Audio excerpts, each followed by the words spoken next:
All right, we're back. I can't remember how long it's been. Not as long as the last time, right? If I had a jar of every time we can't remember since we last did our podcast, I'd probably Mhm. have it half full by now. Yeah, maybe. I can't remember how long it's been, but I know it hasn't been, as long a break as last time, but it has been a while. We still have some Yes. catching up to do. Uh, That we do. yeah. I looked Eh, at the I want to say it's been at least a month and a half. We might be pushing 2 months. okay. But, if you haven't read these books already, I don't think you'll be worried too much about this podcast spoiling anything for you. Yeah, exactly. Well, we're here now, so we're gonna go through a bit of it. Mhm. I think we're not as prepared as we probably should have been, just because you read this book a while ago. I didn't have a chance to reread it. So we're just going to kind of go through it and see what we get and give our thoughts. I think the plan is to go through the first half of Well of Ascension. We'll see how far we make it and whether or not we quit earlier, but that's kind of the plan. But before that, how have you been? Good. I've Question mark? question mark. I think. I mean, all in like since the last 2 months, I want to say that everything's been positive so Nice. far, so I can't really complain. I just went to Tofino for one of the long weekends Mm-hmm. and I stretched it to like 4 or 5, about 5 days because I ended up visiting family in the island I haven't seen in years. So that Nice. was a day and a half, and then the rest of the time I was in Tofino. Uh, well, there's not really a lot of hiking, but did some hikes.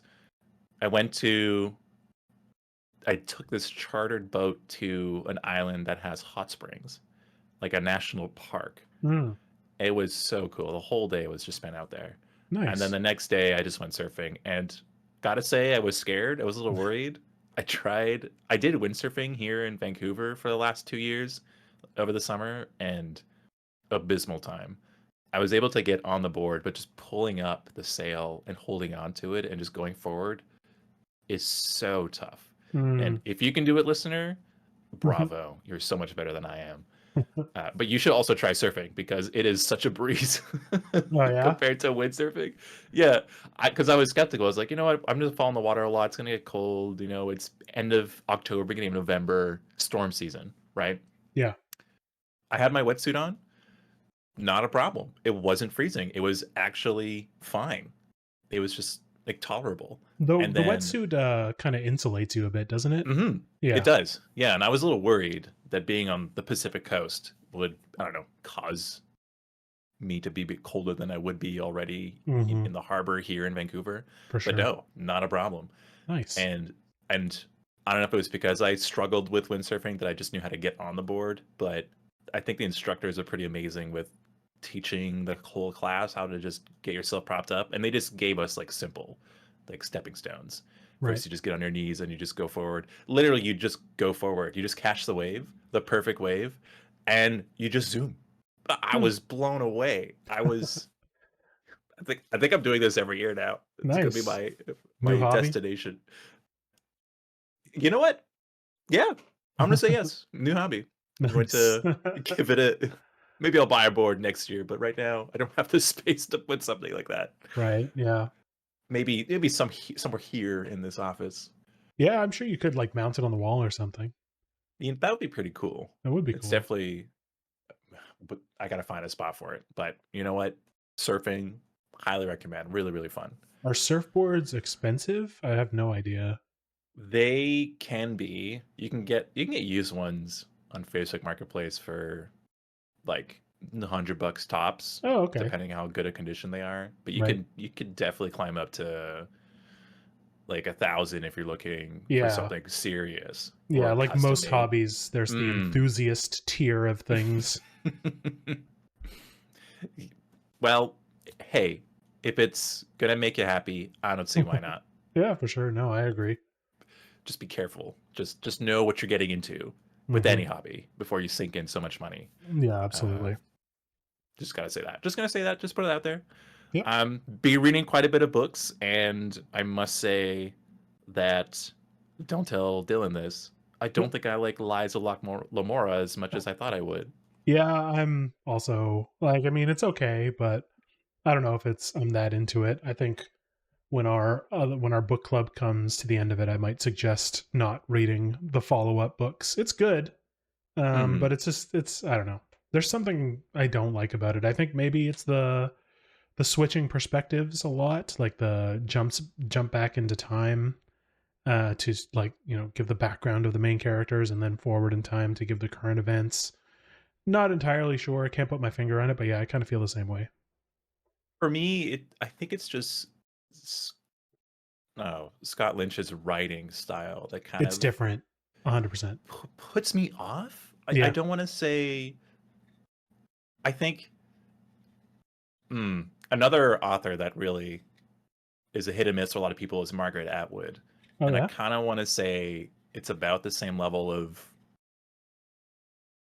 style. right. I don't find Atwood's writing that terrible, but reading Lynch's, I'm just like, it Right, can be yeah. pretty annoying. It was kind of startling the first few chapters. I couldn't get into it really, but now I've kind of grown accustomed to it. But again, I'm still not enjoying it as much. Mm. And Yeah, I think the plot is kind of lame. yeah. I mean, that's fair. It's all like it's to be fair, the plot hasn't gone very far. Like the main I plot of the story, there hasn't really been much that has happened.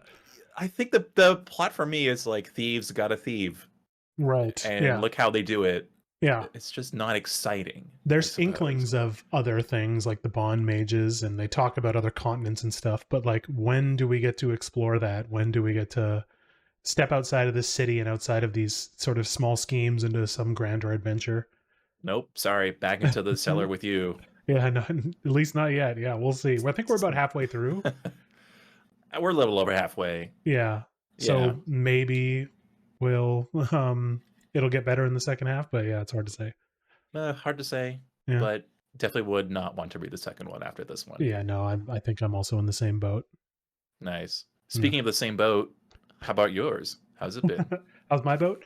Yeah, how's your boat? Um, yeah, I mean, pretty good in terms of like I haven't gone on any trips. Or maybe I did. I go. I think I went down to Vancouver for a little bit to see my mom, but yeah, no other sort of trips like that, and mostly just been working, and As reading. you do. Yeah, As you I've been do. stepping out of fiction a bit into the realm of nonfiction. I'm reading. Gasp. How dare you? I know. Feel like Reading a traitor. boring real life stuff? Ugh. Fair enough. I mean, What is it there's this some time? The interesting Roman ones. Empire? Yeah, it actually kind of is. Is So it actually Roman? there is one about the Roman Empire that I'm reading. There's this author called Tom Holland, who's From not the this. famous Rest is History podcast Oh fame. yeah, Oh my yeah. Okay, gosh. I I thought you love were their podcast. okay. I thought you were gonna say from Spider-Man fame, but No, yeah. not that Tom Holland. The Rest is History is an amazing podcast, and years ago I read one of his books called Persian Fire, which tells Mm, the two or three times where the Persians tried to take over Greece, and obviously because of Thermopylae eventually, but there's a couple other conflicts that happened before that. And it's really I'm well not written. flexing. It's written like it's a fiction story, but he's telling obviously a nonfiction story. So it's Mm. really good. And he has a book on the Roman Empire, so I've been reading that. He probably has Uh, quite a few books about the Roman Empire. yeah, he's very big into Rome. If you were a listener to the Rest is History podcast, you know that almost no episode goes by without them talking about Rome at some point. Or um, France. There's a lot of French, but they're also yeah, trashing on the French because yeah, they're a whole lot. British. Yeah, of course. Yeah, It's just a thing. the series that they did on the French Revolution was really good. Oh, Um, we can make a podcast about the French Revolution. We could absolutely. we could make a podcast about their podcast, reviewing episodes of their Oh podcasts. no. I'm not sure how I feel about that. Yeah, fair uh, enough. Anyways, yeah, Tom Holland's great. There's another book that's like it's a thick like big book on the history of political thought that starts from like hmm, the Greeks and goes all the way to the current day through like hmm. Rome and all the different political thinkers and how we got to where we are. And then yeah, other random like politics and history books, which are interesting. But I'm also reading fiction. I finally finished Era 2 of Mistborn, which wrapped up really, really well. Damn. 4 books in that series, and that was really good. And I was trying to do that to push to get ready for Stormlight 5, which dropped on Friday. And I've been diving into that and watching some recap videos on the series. I posted one in our book club chat for our mutual book club friend Dylan, who has also read all of the Sanderson books. And yeah, that recap is like 2.5 hours or 3 hours almost, but it's all animated, which is kind of cool. And there's other Oh, ones. Um, animated? it's like, it's not like animated. It's like they draw art in their own style, and they Oh, have a bunch of pictures and talk about it's like a comic book, like a visual oh, comic almost. yeah. There's Yeah, no animation, but it not just moves. It's really. still Yeah, images like moving their own across the custom screen. art still images. Yeah, and That's there's pretty cool there's a lot though. of them. It's really cool. I'm still not done it. It's very long, and a lot of booktubers have been putting out recaps of individual Stormlight books, and each of those is like an hour and a half to 2 hours long for one book. So it's a dense series, and it's Mm, safe to say that like revisiting Mistborn now, after reading Mistborn Era 2 and Stormlight, definitely know a lot about kind of what's happening more in the background, which is kind of cool. So it's a different perspective on it, but obviously I won't spoil anything for you. I will admit something did get spoiled to me, and that Uh-oh. wasn't because I was looking for it. It was revealed to me by a coworker Oh, who really? he's also reading. He bought Stormlight 5, Yeah. Wind and Fire, When in truth. Wind and Truth, Yeah. and he found out that I do this podcast with you. Oh. And then he's like, "Oh, did you read the part where this happened?" And I said, "Excuse me." And And what then was he the just this? Do you he was remember? like, the Marsh is alive no matter." Okay. So I'm just like, and then as you know, dear listeners, if you're going to be sticking on for this podcast and the next one, Marsh was turned into an Inquisitor for end of the last book, Yes. and as we'll reveal, he is not himself entirely. Yeah, for Uh, sure. Yeah. and Yeah, but that yeah, is a I mean it's a fairly big spoiler, but there's other things that he could have spoiled. So that's nice that he didn't, reveal a lot more about what's around. Like I think I'll tease it in that there's bigger things okay. coming for sure. All he did was approach me at the cafeteria, and he's like, "So, what do you think about this scene with Marsh in it?" And I was like, "Who are these other characters with Marsh?" And he just stops and squints at me. He's like, "What book are you on?" "Oh, I'm on Well of Ascension." He's like, "Oh, never mind. You got so Whoops, much to my read." bad. Yeah, pretty much. Damn. Okay, yeah, fair Let me know when enough. you finish Hero of Ages, which I did, and Yes. then yeah, Yeah. So I think the plan for us is you finished the entire Mistborn Era 1, yes, and we're going to go through those books a little bit more quickly, and hopefully if we sort of increase the cadence between these episodes, we will cover Warbreaker in a more detailed cadence because we'll be reading it together again, because the I'll audience reread. demands more podcasts. Like I could Exactly. hear them. Exactly. So I will be rereading Warbreaker with you once we're done. And once we Hmm. finish Warbreaker, I think we're on to the first Stormlight book. And then it'll be interweaving Stormlight and Mistborn Era 2 for a little while. Oh, you're making me juggle. I have so many other books to read. Look at this chunker that I picked up. Neil Stevenson, nice. Yeah. We won't be we won't be reading Stormlight and Mistborn at the same time. It's just we'll read Stormlight 1 and Oh, then Mistborn Era 2 book 1 and then Stormlight 2. Kind of like okay. that. I thought you were Yeah. gonna make me do homework. I was just, No, no, no. that's not gonna work with me. No, no. Nobody wants homework anymore. Yeah, it's only fun Okay. in games. So, shall we get into it? We'll go through some of the chapters. Just for the listeners, a peek behind the curtain. We have a little bit of a cheat sheet here with some chapter summaries because I didn't reread this book, unfortunately, didn't have time. And it's been a Um, few months since I read it, and my notes when I wrote it make no sense. so we're gonna try and So piece it together as we go. Yeah, let's see how this goes. comment below how bad we did of Yeah, a really. summary. Yeah. Don't yell at us though. Okay, so chapter 1. I'm pretty sure this book picks up like a year after the events of book 1, so some of the crew is a bit what's the word? They're spread out. Breeze isn't around, Sayzed isn't around. But there's still sort of the siege of Luthadel happening. So Straff's army, which I think came at the end of book 1, is still, outside of Elendel. No, not Elendel, sorry, Luthadel. Mm. Spoilers.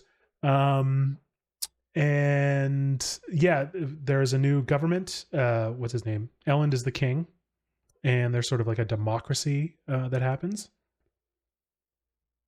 That he had set up. Yeah, he set up him. That's what him and his friends talked about. When they were always meeting and talking about different ways of governing. Kind of young men being idealistic and that kind of stuff. So he's implemented a different form of government, but they do still have a king, and that is Elend. He was crowned at the end of book 1. I'm pretty sure. Um, well, I think it was during the time skip that happened Okay. from the end of the first to the beginning of the second. Yeah, the Because year. already in the big, yeah, Yeah. and it's during that time that, as you said, a lot, well, not a lot, but some of the Kelsier's previous crew members have gone Yep. off and done their own thing, but they've Yeah. been reinstated as lords of this new empire. I think they Right. still call it an empire. They don't call it a kingdom. I believe so. Not entirely sure though. So yeah, Anyway, that sets us up to where we are. Yeah, Breeze isn't around, and Ellen and Vin don't know exactly where he is. We find out later that Sazed's also not around, but I don't think that's mentioned this chapter. But this chapter, um, I thought they knew where Breeze was. They sent him off on a specific mission. maybe that's revealed later. I'm not entirely sure. I could be Hmm. wrong. Okay. Yeah. So this chapter just picks up with Vin. I think she's like kind of walking around through the streets of Luthadel with Orsur, I think is his name, the Kandra, who was posing as what Lord Remo or Demo or Re- Renault, right? Renault. Yeah. Yeah, Lord Renault, which is where Vin stayed and did her whole infiltrate the balls, and where she met Elend, all that kind of stuff. So yeah, walking through the street with him, and then at the end of this chapter, she gets sort of assaulted with a hail of steel pushed coins. And the next chapter is where she takes on a group of 8 Allomancers, which are thugs, coin shots, lurchers, smokers, and one Mistborn. And she battles and she gets assistance from a unknown entity just called the Watcher, who is another Mistborn. And throughout the fight, she manages to take down most of them. I don't know if she takes down the Mistborn, but she takes down pretty much everybody. And Hmm. Orsor is pretty badly injured. So the Kandra, they are mist wraiths, which are just kind of like this, for lack of a better word, alive like jelly landfish. They're just like these goops of things that they go over the bones and they eat the bones, and they can use the bones to form another person. Um, Sort of, what is it? An imitation of the person whose bones they have. Hmm. And the bones that Orsur has got broken pretty badly in the fight, and he's really injured. But Vin doesn't let the Kandra absorb any of the bones of the people she just defeated. She wants to find another solution to that. I think she's maybe a little bit turned off about that because of what I think it was Orsur who did that with Kelsier's bones, because that was part of his plan. So Kelsier could appear after he died. Kelsier could appear in different places to be sort of like a religious symbol, but it was Orsur wearing Kelsier's bones appearing in different spots. Yeah. Yeah. I will say, if there's a better analogy for the miss rates, just think like of if you're familiar with the Pokemon genre, just think Ditto, who could turn into Yeah, that's good. another Pokemon and Yeah, for impersonate sure. them. Yeah. But Kandra, and this is spoilers in the third book, by the way, so I don't know if this It's matters or fine. anything like that. Yeah, whatever. But Kandra just have a blessing that allows them to gain sanctions, and that was an agreement with the first emperor, Rashek. And won't spoil how they came about, because that part is really cool that we'll discuss later. The Kandra just are they've been hired to be spies and infiltrators, but they have to adhere to a contract that Mm-hmm. constricts them to do certain things, Yeah. prevents them from doing others. Yeah. So, yeah. So for Orsur, I believe he is just a generic foot soldier in this first chapter and he gets injured. And then later on, Vin makes him eat the dog bones or use Yes. the dog bones, Yeah. which Which he is does not humiliating like. for. Yeah, Orsur does not like that. It's demeaning for him. Yeah. Yeah. But back to Vin patrolling the city. I recall that she was patrolling because she kept seeing sightings of the Watcher and trying to find out who or what they are. Right. Yeah. And then this was a trap where all of these mistings, you mentioned a smoker and Lurcher. pure lurcher. What are those terms again?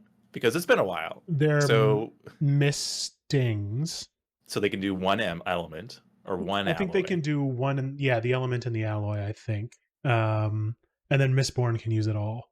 Yes, And then but there was each no misting has a different name. Like the ones who use pewter are called thugs. I think the ones who do steel are called coin shots. Lurchers, I can't remember. Smokers are copper because they do the cloud that can sort of obfuscate their use of elemancy. Mm-hmm. Yeah. Okay. And then I think this group didn't have a Mistborn in it. I think she was chasing a Mistborn, which was the Watcher. Which is the Watcher. Okay. Mm. Yeah.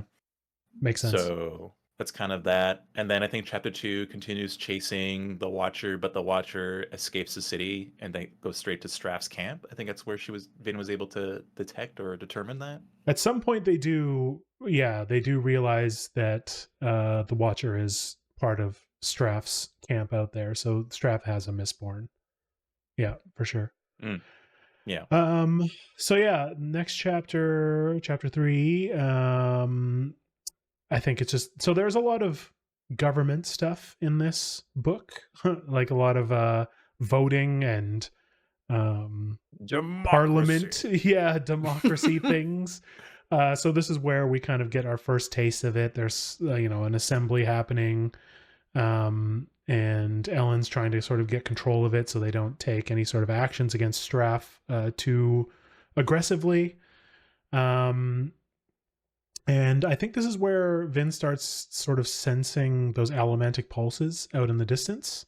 And also where we see for the first time that sort of mist spirit, which becomes very important later. So the mists, which we also find out in the next chapter with chapter 4 with Sazed, that the mist it's acting differently now that the Lord Ruler is gone. So the last thing in this chapter, just before we move on, is Hammond telling us that the Allomancers that Vin just killed in the previous chapter were sent by Ashweather Set, who is another lord. And he becomes the second army that sieges Luthadel later on. And then there's a third down the road. So I forgot there was 3 of them. Yeah. So Luthadel's getting it from all sides right now. Yeah, pretty much. Yeah. So on the miss being different is where we finally pick up with Sazed, and he's gone out to villages outside of the main cities trying to teach the rural ska different skills and about religion and that kind of stuff.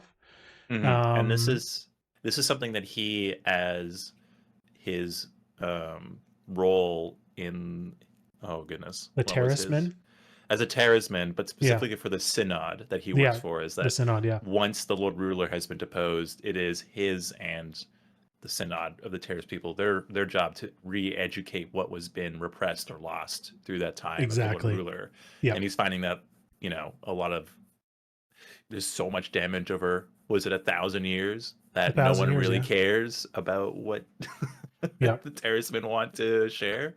So we see Sazed just at a farm, right, just helping out, just cultivating. And this is where we see sightings, and I think a clear sighting of a mist taking over one of the ska people. And I can't remember if that's this chapter or later, but that definitely does happen while he's out in the mist before he comes back to Luthadel. For sure that happens. All I recall from this is that he's teaching the ska different, medical techniques and about religion, and I think he performs a burial rite or something. And he's just trying to teach them how to be, self-sufficient. Let me take a peek at the cheat sheet here. Sure, yeah. So he It's does. chapter Okay, 4. Yeah, that's 4. Yeah, so he examines a body of a deceased Ska from the right. Eastern Dominance. So I think it was brought to him. No, he's in the Eastern Dominance. Yeah, it's the first sort of inkling that we see of, I think, someone dying from the mist, which we find out later is what's happening. Yeah. Yeah. Okay, so it's not Saza doesn't witness this happening. It's the person who brought it to his attention did. And then he sticks around. Yeah. Because I know he has to leave, but I don't That's remember that's why. later when Marsh finds him, and they go Ooh. to one of the Steel Oh, Inquisitors. Yeah, that was cool. Okay, that's super actually, cool. yeah. Yeah. It's coming back to me. It's coming back to me. Here we It's go. all coming back. Okay, Oh. so next chapter, the main things here are I think this is where we're first introduced to a new metal called duralumin, which Vin doesn't actually know how to use just yet. She burns it and nothing happens. She's not really sure what it is, but I think it's the alloy of aluminum, if I'm remembering correctly, but I could be wrong. Yeah, that is correct. Okay. And then Doxson comes back. He was visiting with the terrorist people. And this is also where I think Orsur gets his dog bones for the first time. And Yeah, he's walking around in them trying to get accustomed to it. He definitely doesn't like it. yeah. I think Vin, if I recall, Vin selects this so that Orser can actually keep up with her, jumping Mm-hmm. around so Yeah. quickly. Whereas if he's just a human being, he doesn't have the powers of a Mistborn. So And it's supposed to taking be form like another body. it's supposed to be a huge dog too, like a wolfhound. It's like Mm, pretty big. mm. And Yeah. again, Kandra can change not only their skin but their muscle density too, so they can theoretically be a bit stronger than the normal person or being or animal that they are mimicking or that Yeah. they've taken over, I guess. Yeah. Yeah. That's right. So next chapter is just a basically a fight with, well, not a fight, but a sparring match with Vin and Hammond. Hmm. They're just sort of training, that kind of stuff, and Vin taking Orsor out in the wolfhound skin for the first time, just getting him or getting it accustomed to everything. Hmm.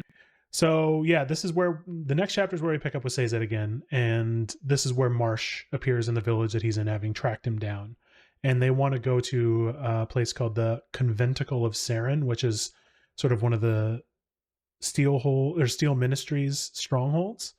Hmm. And I think there's a bit of back and forth before Sazed agrees that they need to do it, and Marsh also has an inkling that there is something wrong with the mists right now.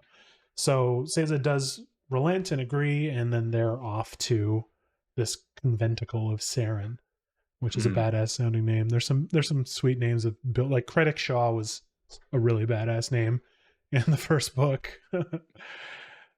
I enjoyed that. Next one, let's see.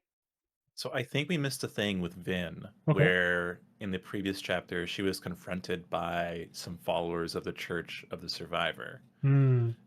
And so for those who don't know, the Survivor is Kelsier, that he Yeah. has gone out and done all these incredible things. And we mentioned Orsur using Kelsier's bones to sort of push for this religion to take hold amongst the Scott people.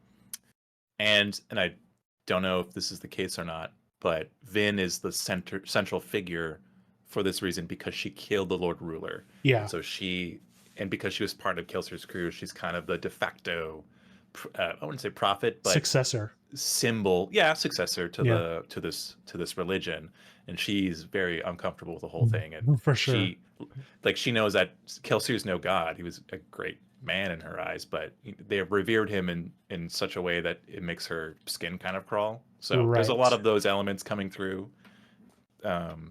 That and she's still pretty young. I think she's in her early 20s. So a lot of pressure is being dropped on her lap, and she's not too happy with it. Yeah, absolutely. So I think like yeah. we find out probably later, but like the religion says something like she will bring the yellow sun and the green grass and the colored flowers back to the world, because you kind of forget when you're reading this book that they are still in like an ash covered world where the flowers are gray or brown. Like there's no Mm, vibrancy, there's no like real thriving of life in the world. So mm. that religion says that she's going to be the one to usher in the new age. I'll say the nature or just Mother Nature on this planet is just brown, almost like Yes, yeah, 100%. Just lack of sunlight. because the yeah, exactly. The ash has covered the atmosphere, and there's just Mm, no sunlight. mm, Um, so next chapter is Vin patrolling the city with Orsur, and this is where she accidentally discovers what the duralumin is for, because she burns it while she's using tin, and tin enhances your senses, and mm. duralumin is allows you to burn all of the reserves of a metal in your system in one huge like burst. So Purge, yeah. if you were like steel pushing, you would be able to push like 10 to 100 times more than what you would normally be able to do, but you would use up all your metal by burning the duralumin with it.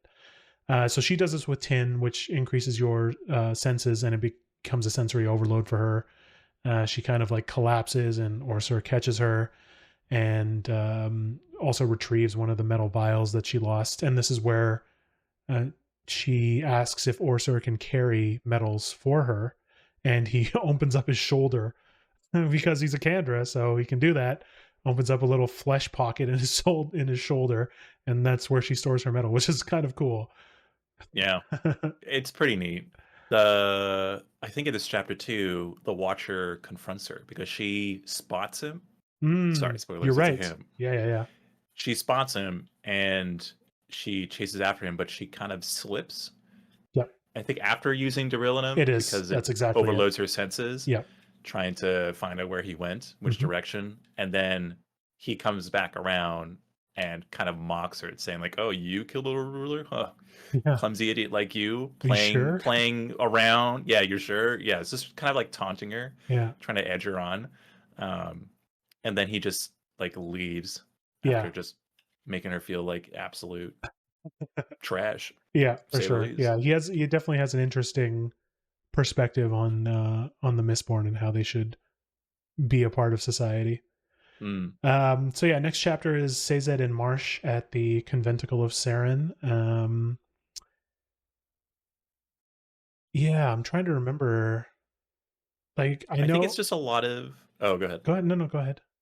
There's a lot of exposition dump in terms of Yeah, why this was made for the obligators to sort of uphold the truth of the Lord Ruler and that's right. And there is a part his where teachings. Marsh does say to Sazed, like, you should have stayed in Luthadel to help them out, and Sazed is trying to, um, say that this is his duty, this is what he's supposed to be doing, but Marsh is just saying, it isn't enough. Like, you have to be there, helping guide them. Mm. So Mm. Seiza does say that like he planned for someone to go help, and we find in the next chapter we're introduced to that help, which is a terrace woman named Tindwyl, Hmm. who uses copper mines to study biographies of great people. So she has in her copper mine, she can pull up at any time basically the details of their lives and how they lived, and her job is to help Elend become a convincing ruler. So it's kind of a comical thing at the beginning where she's like changing his clothes, giving him a haircut, telling him how he should act, all that kind of stuff. But she has a lot of Yeah. knowledge, right? Well, she's trained to be a member of the court. She's like a politician at this point as Yes. well, Right. Yeah. right? And terrorist people are servants. That's their whole lot in life. That's Hmm. made by the Lord Ruler to be only that, and to be bred to be docile and obedient. Yeah. But Tyndall's a bit different. She's uh, blunt and brutal, but she means well. Hmm. And we didn't get a lot of Ellen this beginning of the book, but No. essentially this part up to this moment, Ellen has been the same since the end of or since the first book, which is just naive, fumbling around, still stuck in his books. Is not a leader. He does not know how to bring Luthadel together. So that's why he made the committee with Lord Penrod at its head to sort of put Luthadell's best interest in mind, but we'll see later on. There's a bit of a coup. Mhm. Uh, but no one is really taking Elend seriously, especially when it comes for him to deal with his father, Yes. Strathventure, because that's the Yes. biggest thing that's looming outside. Is he calling himself King Strathventure or just I think yeah, that's a good because question. I feel he like he wants it? does Because because he wants to be the mm, king, right? And he thinks he's the mm, rightful king. yeah, So I think he does. yeah, okay. But essentially, that's the whole point. And Tindall's arrived to put some sense into Elend. So Yeah. it's all about the posture and the authority, and Yes. it's not, even if it feels like Elend is doing something wrong. Tyndall tells him it's not that the feeling; it's that you have to convince others it's right to make them Hmm. follow you. Yeah, that's a good Essentially, point. that's kind of what kind of boils down to. Yep. So a So lot one. of like well, No, no, go ahead. I want to say it's like a montage from like a princess movie, but it's just Elend and That's what I was Tyndall. thinking too. Yeah, it's like a what is it? A ugly duckling becomes beautiful. Kinda. Yeah, it's pretty much what happens. Yeah. So one thing I did want to expand on. So you said that Straff's army outside of Luthadel is the biggest threat, but at the end of this chapter is where a messenger arrives telling Ellen and Vin, "Hey, there's another army." So Is that's this the Kolas army? no, no, not yet. That's the other one. Oh no. This is Oops. Set's army. Uh, Lord All Weather Set, that's right. yes. So this Yeah. this next chapter, chapter 11, is where Set's army comes, and one thing they notice when they go to the wall to look over and see is they see Breeze running away from the army, trying to get to Luthadel, trying to escape. So Vin, now that she knows what Duralaman does, she uses it to steel push herself all the way to where he is and deals with all the interceptors. Mm. And then I think another Duralaman steel push, sort of like to push all the enemies away. And then yeah, She's a Breeze. badass. Yeah, she's becoming quite the badass for sure. Breeze is talking. He finally gets there, and he's telling them that he's one of Set's advisors, and that Mm. he sort of conceived the plan for Set to come to Luthadel, so there could be a standoff between Set's army and Straff's army, which could hopefully alleviate some of the pressure on Luthadel. Yeah, and then we'll have a bit more ulterior motives from both Breeze and Lord Set as well, Yeah, because there's exactly. there's there's more than meets the eye here. Yeah. And the last Yeah. thing is that there are two skeletons found, which is usually, something that Oh, Kandra would stash. I totally forgot about the dead bodies. Yes, yeah. So they find those, Oh. and that sort of sets off another conspiracy that sort of stays with us throughout the book, in that Mm. Vin thinks that there is a Kandra infiltrator within the Hmm. crew. So she sets out to try to determine who that is. Yeah. Maybe we should give the listeners a bit of geographical positions. It's all said in Luthadel, and all of this planning, all of this, meetings are being held in the keep venture of the city. Hmm. So they found the skeletons in two separate closets, like one that's really close by in the main area, and one in like the servants' hall. I mean, Oh, area, I mean okay. like the Yeah. personal level where Vin and Ellen live. Right. Um, and it's also, this is my kind of unconvincing character development moment. Vin, I understand being paranoid. It's like, oh, this is not normal. Like, there's a spy here. It's an infiltrator of sorts. Whereas everybody else, like Kelser's, like all of Vin's friends, Kelser's crew, like Doxson, Clubs, and Breeze, are just like, ah, whatever. Who cares? It Yeah. doesn't. They don't take it seriously, which is kind of weird. It is a little weird for sure. Yeah. Yeah. Mm. Or maybe they just have like bigger problems, like two cities outside the gate, Yeah, that's true something like too. that. Yeah. Yeah. Oh, we didn't mention Clubs. Clubs is the head of the army now of Right. Lord Ellen's new empire or And he's whatever. the pewter arm, I think, right? He's the one who. No, No, that's Hammond? no. Hammond is a captain, Right. but Clubs is like the general. And but can he burn pewter? I don't know No, he's a which. smoker. A smoker. Oh, okay. Yeah, Mm, couldn't remember. Anyways, mm, yeah, you're right. People, everyone in the crew seems to have sort of like a position within the mm. new administration. except Mhm. for what's his face, Lestiborn's. What's his name? Oh, Spook. poor Spook. he I felt gets so he bad gets for his him that this shine in whole the book. he gets his shine in the next Oh, book. he shines. All right, Yeah. on fire. For sure. Spoilers. And I think at that point is the end of part one of the book. So we're on to part two, which is called Ghosts in the Mist. So we learn a bit more about what's going on with the mist. Spooky. Yeah.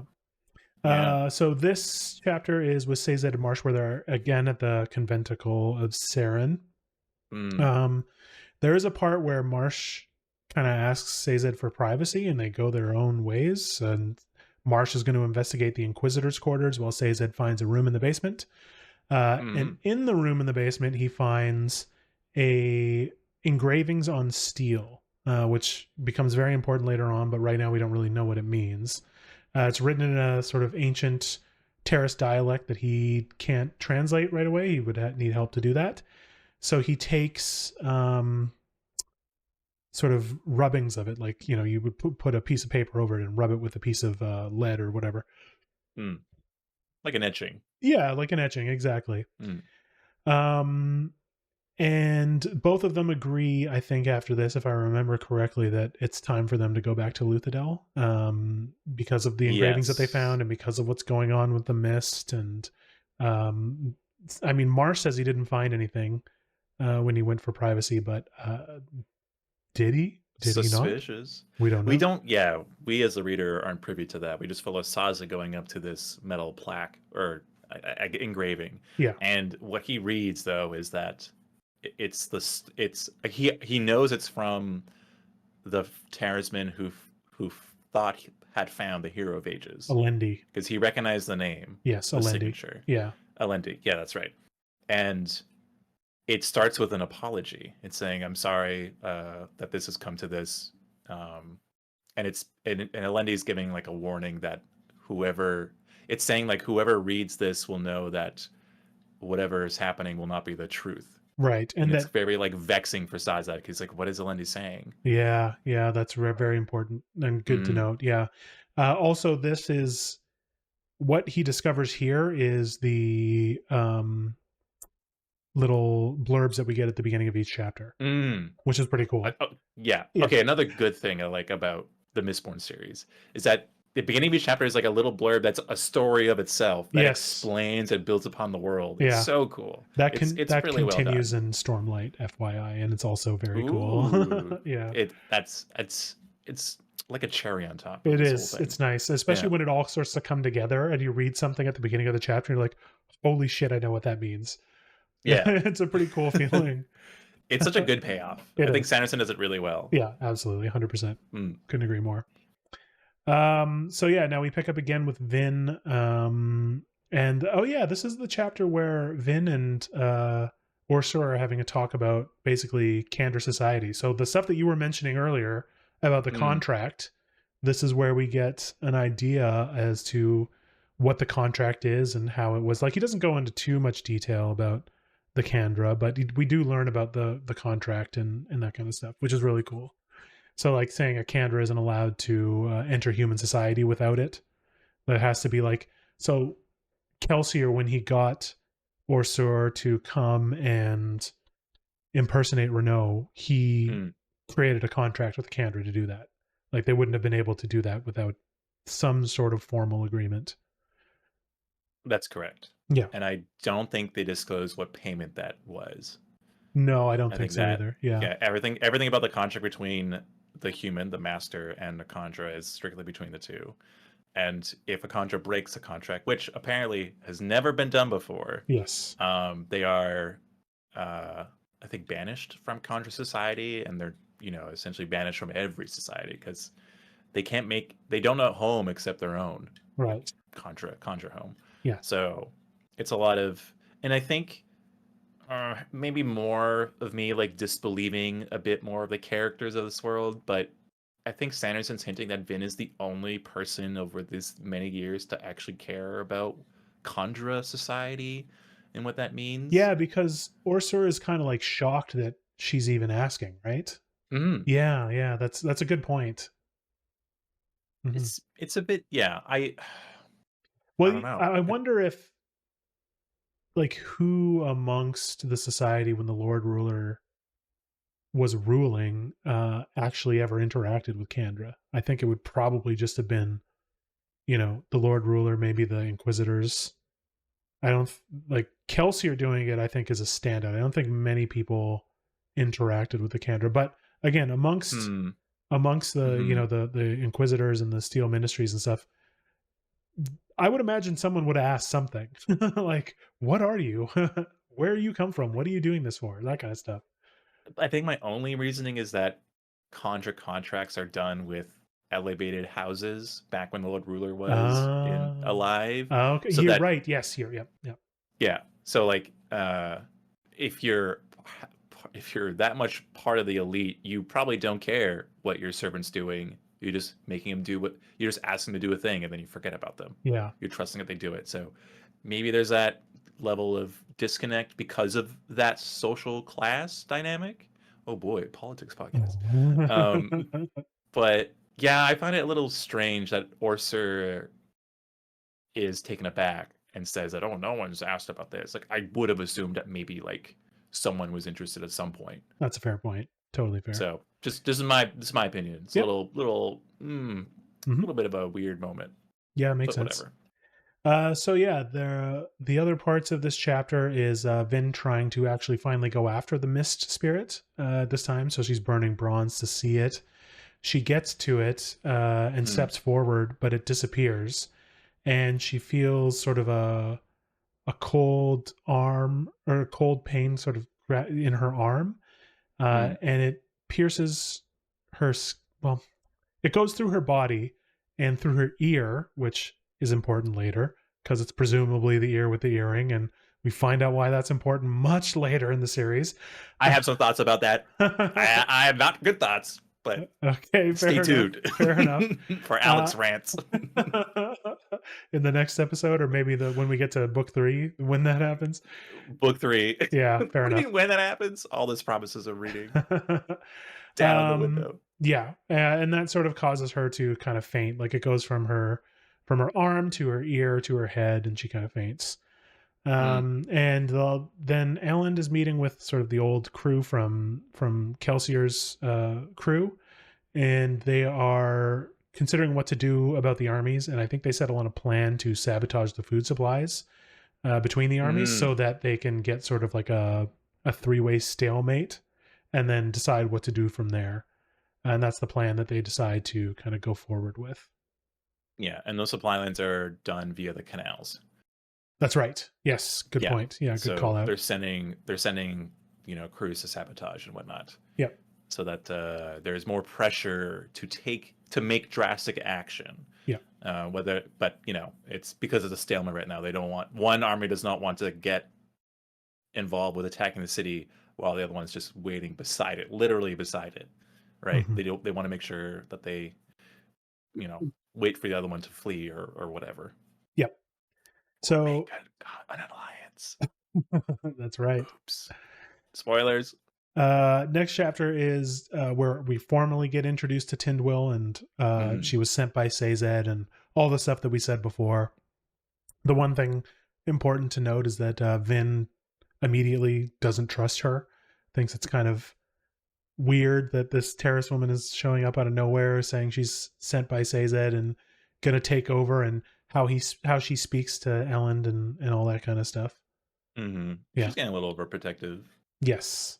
Yeah. Yeah. So this chapter is, I think, the next one with a Sazed POV is the one where Sazed encounters the crazed Ska, having sort of In the village. in the village. Yeah, on Yes. his He way stumbles back. upon a village. Yeah, Yeah. exactly. Yeah. Um, I don't remember too much about this interaction, just that it was kind of, unsettling. Um, Yeah. It was um he enters his abandoned village yeah. and he's looking around to find supplies and like asking for help, like, hey, hello, is anybody around? And then he finds a man alive in one of the buildings, just like about like on the brink of death, I think is what it was describing, or just really malnourished. Yeah, because everybody And else starved to death in that village. yes, exactly. Yeah.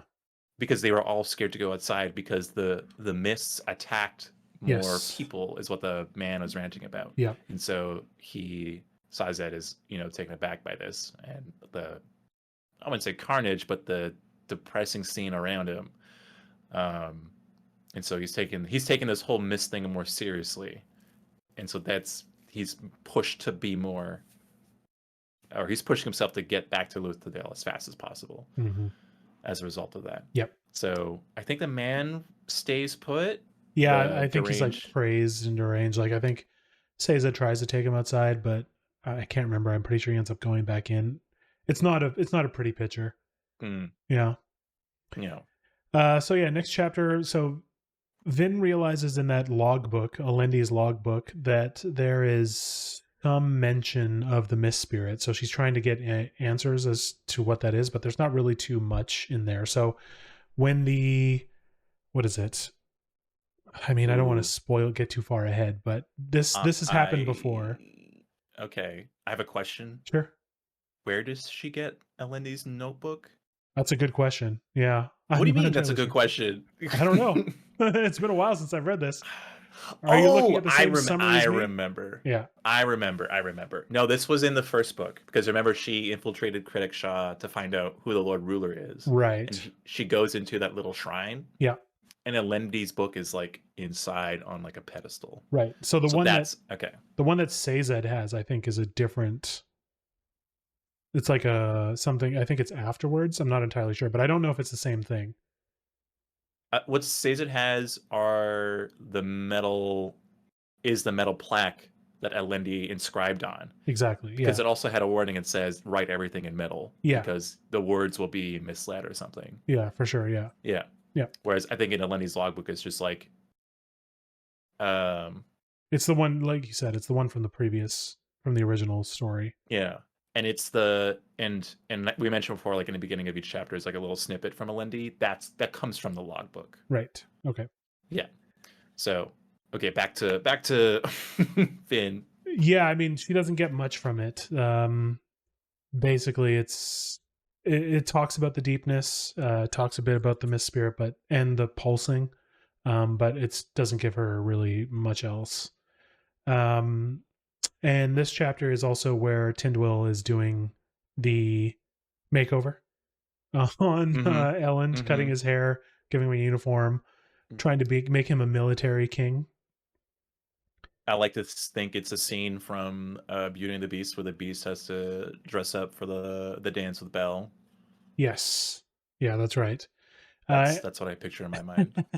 And at the end of this one is where we get news that a messenger from King Straff has arrived. And it's from the Watcher himself, right? I don't recall. Probably, maybe. This is what I have in my notes. He shows up and it's like, hey, what's up, losers? He proceeds to dunk on Vin and Elend. That's right. I think he just shows up unannounced in their quarters, like in their bedroom or something, in the window. Something like that, yeah. Yeah, and he says, hey, you're invited to King Venture's camp to discuss an alliance or a treaty. I guess. Exactly. And Elend says, I'll think about it. Yep. Essentially. That's basically it. Yeah. And Vin also wonders if she can do something to turn Zane against Straff. This is where I think we learn his name too at this point, because at least in the summary that I'm reading, they're starting to refer to him as Zane. He introduces himself as Zane. He does at some point, yeah. That's it. I think that's the only thing he says. Yeah, for sure. We don't know like the parentage yet. Spoilers, Mike. I think we might know it. I'm not entirely sure, but anyways, we'll just say it. So like Zane is we know one parent, that's for sure. Yeah, Zane is a half brother of Elend, so his father is Straff. Yeah. And Straff. I mean, it was kind of spoiled in the first one where Straff was copulating to have a Mistborn or a missing child. Exactly. Yeah. So he's trying to build like a Mistborn army of his progeny, essentially. Yeah, assassins, a small group of bodyguards. Right. Yeah. That's an honor guard, you could call it. An honor. Yeah, there you go. Proteges. Yeah.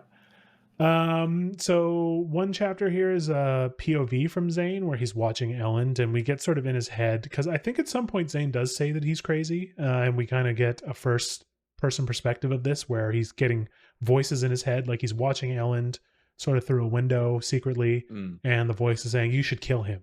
Why don't you murder him right now? He's bad," and it's like stuff like that. And that just seems to be how he lives. That's his day to day. Which is wild. Yeah, it is I think weird. I'd go crazy if I had a voice that says murder, murder, murder Yeah, at exactly. all times of the day. And then Zane goes to report to Straff. I think the voice is still in his head when he's talking to Straff, telling him to kill Straff and all that kind of stuff. Mm. Just to say that he's sort of starting to gain Vin's trust. There was this scene, and I don't remember exactly what the details are of this, but like Straff drinks poison tea, but then orders a girl to come to give him the antidote.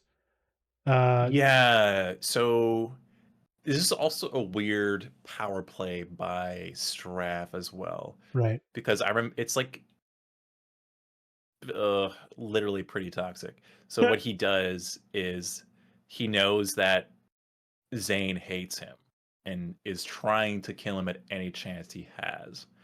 But Straff wants to make it appear that he's in complete control of anything and everything. So he, when Zane comes in to give him his, you know, response back from whatever Ellen said for Straff to agree to a meeting or not. Straff is drinking the tea and it has poison in it, and he's aware of it like almost instantly.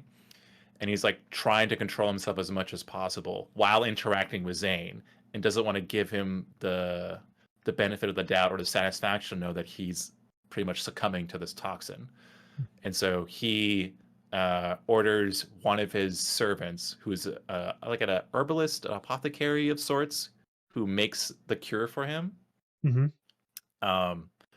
When Zane leaves, and I think he kills the servant who brought him the tea or something. That's vague, Right. but I remember there's a distinct power dynamic between Zane and Straff that's been ongoing for quite a while, and Okay. I think Straff is absolutely willing to get Zane off his back in any way as soon as possible, as soon as he gets crown of Luthadel or the controlling empire, Right. and vice versa. Zap is just crazy, or Zane is just crazy. Yeah. Period. 100%. So that's kind of how that shakes down, and Okay. we get the. There's more twists on twists, but we'll get there when we get there. Yeah, we'll But get that's kind there. of what happens. Yeah. Okay. Okay. Fair enough. Mm. That's helpful. So next chapter is Sazed on his way to Luthadel, and he's using steel metal mine to sort of travel quickly.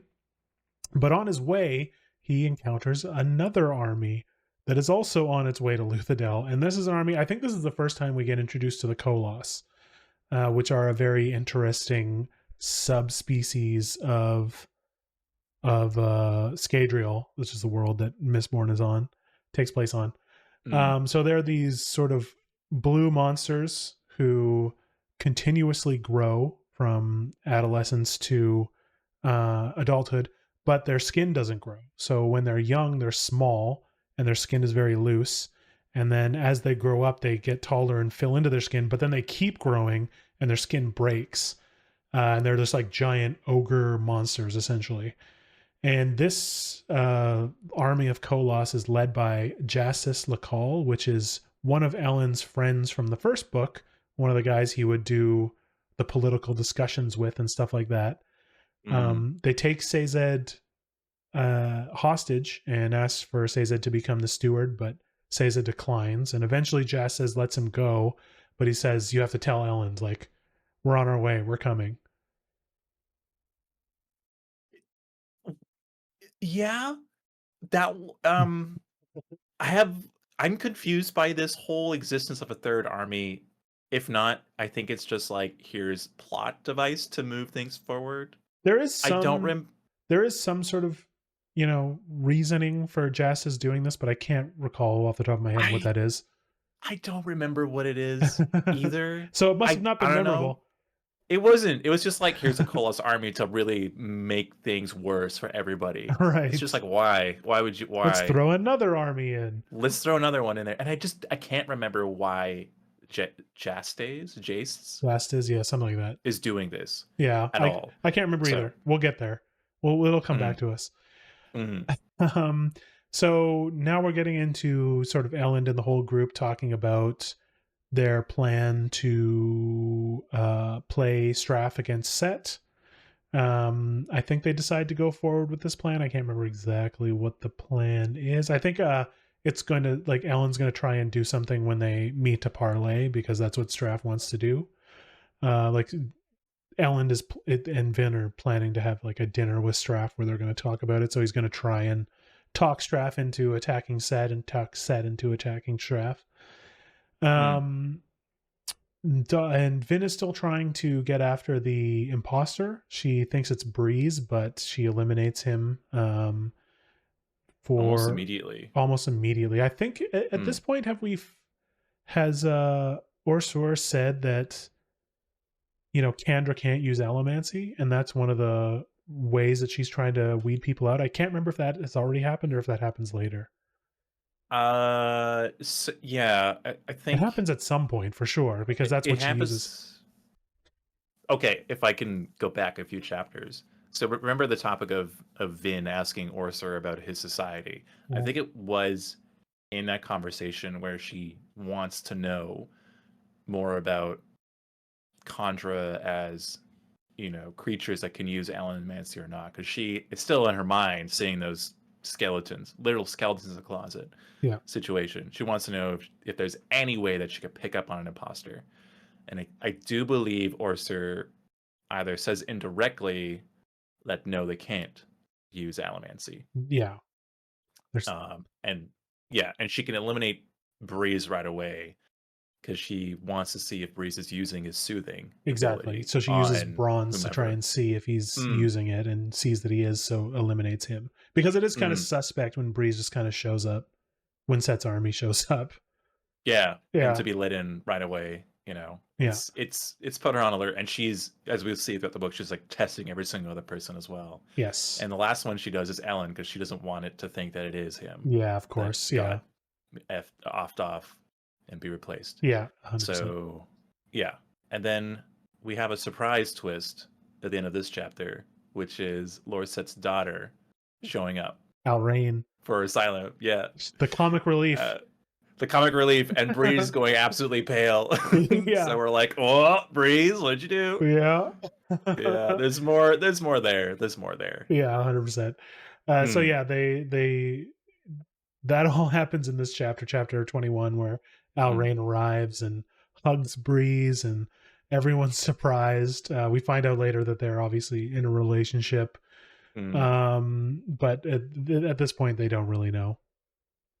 Yeah, I think Hammond has like raised some like musings of like, oh, classic Breeze, doing the wrong thing, falling in love, or making someone fall in love with him at like the king's court or something. It turns out to be the king's daughter. In this Yeah, case, yeah, Lord Set's daughter. Look how much trouble he's bringing. But we'll see that Ariane isn't all that she is, that's right. right? Yeah, yeah. Yeah. And even Vin is like having musings of like, oh, this like typical um what's the code, pampered princess Hmm. style lady who is she like she's seen them before in balls and courts that she's been to Exactly, previously, and this is exactly. one of those caricatures. One of those vapid, upper class women. A snob. Yeah, that's not. Yeah, Yeah, exactly. Yeah, doing nothing but feeling sorry for themselves and wasting time and acting all high and mighty because it's their birthright, yeah. that classic trope. 100%. Yeah. Mm, yeah. So now we get Finn eliminating Hammond as a, was it Hammond? Yeah, eliminating Hammond as an imposter, again using bronze to see that he's burning pewter. Mm, She's also out of atium, so she had a stash from the first book, but she doesn't have it now. So if she does get into a conflict with a Mistborn with atium, she's at a very big disadvantage. So she asks mm, Hammond, some details on how would you fight a Mistborn, that kind of stuff. We get a bit more of Vin and Orsur going back and forth about what Kelsier's plans were, about the contracts, that kind of stuff. And then at the end of this chapter, we get the return of Sazed to Luthadel. mm. So Yeah. Sazed is informing everyone Hey, guess what? There's another army, and it's your friend Justice, and it's Kolos this time, not just humans. um, so now they've got another problem to deal with.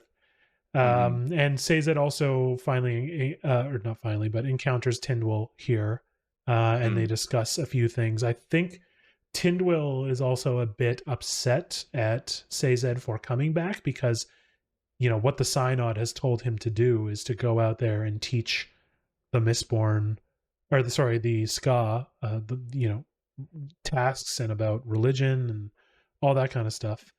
Hmm. Um, so yeah, there's a bit of back and forth there, a bit of uh Tension, if you tension. will. Yeah, tension. Romantic tension? Question mark? I Who mean, knows? who knows what happens? Yeah. You brought up something that is the one of the big struggles of this book, or not the reason for this book, but one of the big things that a lot of the characters in this book are wanting to get into Luthadel is the stash of atium.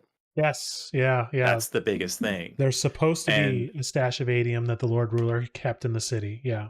but it's not there. No one's But found people it. still think no one's found it. Yeah. But Lord Straff thinks it's there, so that's another reason for him to get to Luthadel is to take it all for himself and to Yeah. take control of the empire that it was. And then Vin and Elend, I think mostly Vin for this part, has been like searching the whole city, top to bottom, to find out where this stash of atium is, and they can't find it. Um, and so I think also in this book they discuss the poor man's atium like as a alternative, but I Okay. don't know if it's this one or the second one. Yeah, I'm not sure either. I Electrium? do. Yes, I do recall that Mm, very vaguely, but yeah, I'm not sure when that's discussed, but that's a good mm-hmm. point. Yeah. And that's a really Yeah. good point about the atium stash because that comes up later. Yeah. Yeah. It's Kolos army plus two other armies plus how do you kill a Mistborn Yeah. without adium, right? Yeah, exactly. Especially if they have adium, you're screwed. Yeah. So, yeah. Okay, so Vin is still chasing after the mist spirit, and she has been reading in the logbooks that the pulsing that she heard from the logbooks was coming from the Terrace Mountains, but now it's coming from somewhere within the city. It's coming from, I mean, I don't know if it says it at this point, but I'm pretty sure it's coming from Credit Shaw. So that's a little bit different. The source of the pulses is coming from a different place. And this chapter is also Zane and Vin have a bit of a not a confrontation, but a discussion. They meet up and they talk about, Zane's asking, why doesn't she just do what she wants? She's a Mistborn. She's super powerful. She doesn't have to play these games. They can do everything that they want and kind of get Mm. away. And I think we start to get a hint a bit that there's, feelings for Zane is developing feelings for For Vin. Vin, Yeah. yeah. Yeah. Because he thinks that Vin is like him. Exactly. And She's the only other person in the world that could really understand him. And exactly. Yeah, yeah. yeah, yeah. Yeah, and that they should I think eventually like his plan is like, screw all this. He lets you and me just we're Mistborn, let's go do whatever the hell we want anywhere Hmm. else. We don't have to be a part of this. And that Yeah. that this Screw the rules. that sort of an inkling of it again starts to start in this chapter. A little, yeah. I think one of my hot takes on this interaction is Zane is putting down into Vin's mind about whether she likes Elend or not. Hmm. Or I don't know if that's the case, but Vin, like I think at this point in the book, she's wondering if she is good enough for Elend. Yeah. She's worried that Elend is not seeing her for who she is, that he's busy, that he'll be a changed person, and she's scared to be That's alone again. That's a That's the really good biggest point. thing. Yeah, that's a really Yeah. good point because that theme plays out in a couple ways in this book, and Mm. that I think I can't remember what it is, but there's a piece of information that Vin gets, and she brings it to Elend, and Elend's like, "Yeah, I already know," and then Vin's like, "What am I doing here? I'm not being helpful anymore." Like, he's becoming someone who is beyond me, and better than me, and she's starting to get that doubt into her. So yeah, I'm glad you brought that up because that's a really good point. Hmm. Yeah. And I don't know if Zane is like pushing on that emotion and causing her to doubt more and more and wanting to leave. Yeah, that's a good point. He could be. So I don't remember. No, me either. Yeah. So it's like Hmm. we're discovering this for the first time too. I'm not gonna reread this again. Sorry. That's fine. There's so many other books. I know. I have too many as well. So next one is a little bit of a comic relief chapter, dress shopping, just like book one. Vin and Tindwyl and I think Alrain are going dress shopping Hmm. for the dinner that Vin and Elend are supposed to go to with Straff. Yep. And Tindwyl is, kind of grilling Vin. Why didn't you accept the marriage proposal? Why don't Oh, you treat that's him this way? right. Yeah, yeah, yeah. We I kind of forgot. forgot about that. Okay, for all of Ellen's faults, he does love Vin. He's just been 100%. so busy trying to make sure his empire or whatever control he has or prevent Luthadel from falling apart after taking it Absolutely. over. Absolutely. And we mentioned Vin's insecurities, and that's kind of one of the thing is that she's hesitant and scared to take this leap with him. Yeah. And he doesn't see that, so he still thinks that there's like so Alan is also experiencing like a bit of a not distrust, but like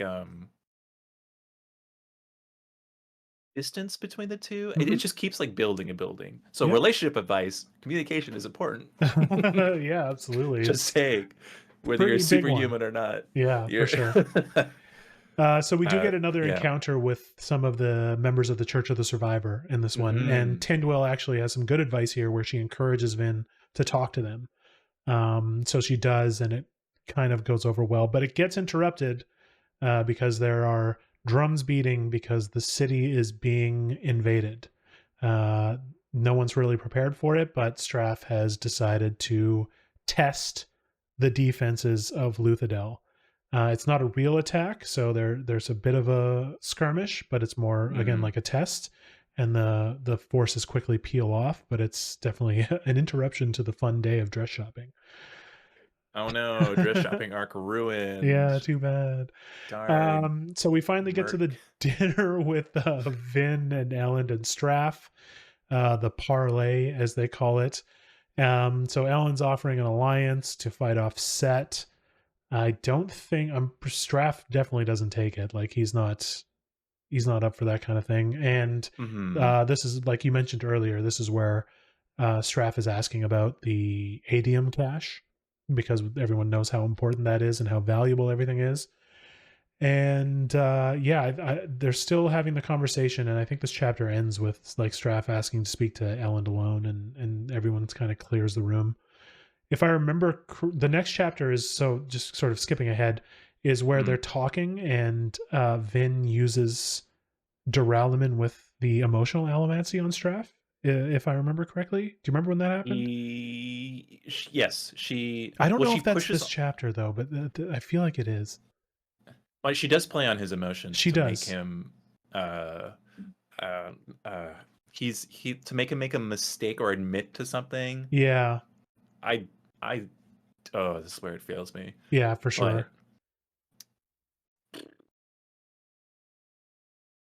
Yeah, so I'm he. just going. Sorry, No, no, no, it's I fine. didn't Yeah. write that note down. No, me either. I'm just trying to remember too. But so there's Straff and Elend are what is it? They are together. They're doing their parlay, and Straff at some point, like Zane comes in. Straff tells Zane to kill Elend. Again, this is spotty for me as it is for you. Uh, they just let him go at some point. Like they just and I think that's the emotional allomancy part, but I could be wrong. There is definitely a part in this book um, where Vin uses emotional allomancy with that duralumin to sort of Oh, oppress Straff. gears are flexing in my mind, breaking off the shackles of rust over Mm. months of forgetfulness. There, yes. So what I recall is that Straff wants to speak with Ellen alone. Mhm. So Vin was asked to leave the tent. And then it becomes a game of chicken between Ellen and Straff of like, I got this and I could kill you anytime I want. And then a counter argument of like, well, if you got this, then Set's gonna attack you and you'll be left unprotected. Plus, I think Ellen mentions that there's a coalesce army along the way as well, which Mm. puts Straff into like a counter argument of like, well, they duke it out a bit, and then Straff says, "Well, I could just kill you right now and be over done with this. Your city defenses are terrible and in shambles. What's going to prevent me from attacking right now, or having to deal with Set to say that cover my behind while we take plunder of everything?" Yeah. And then Vin is listening outside, and I think Zane enters the tent when Straff mentions that he has a Mistborn to kill Elend, Mm-hmm. and then Vin.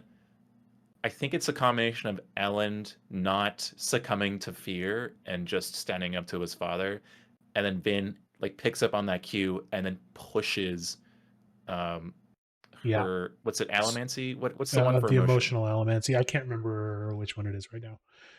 It's one of Okay, but them. she like makes him feel dread and uses delirium dread on Straff. Right, right, She's right. like diminishing all of his emotions, making him feel miserable, and using Dralaman to enforce it. And I think Alan sees like shuddering from his father, and then he just tells him to go. Right. And then Yeah. there's a retrospective at the end of this chapter where Straff is like, "Oh, maybe I've underestimated Vin. She did Yes. kill And Lord how Ruler. She is powerful very she is. powerful." Yeah. And then he's like reevaluating his strategies again. Yeah, that's right. That's what it was. I remember Yes. this. Good memory. Thank you. So the end of this I passed the chapter test. and the end of this part of the story is where Elend and Vin return to Luthadel discussing what they just did. And Elend gets a note from the assembly, which is the parliament that he set up, that there is now a vote of no confidence, and Elend Yep. is about to be deposed as king. After all this time, and this is not us neglecting the assembly, Alan has not been attending the assembly meetings that he's supposed to go to Exactly. because he's busy. The one So thing, no, I'm just kidding. He has the many things going on, but definitely one of the that's the things. reason, because he has so many other things. Exactly. He Yeah. just neglects them, right?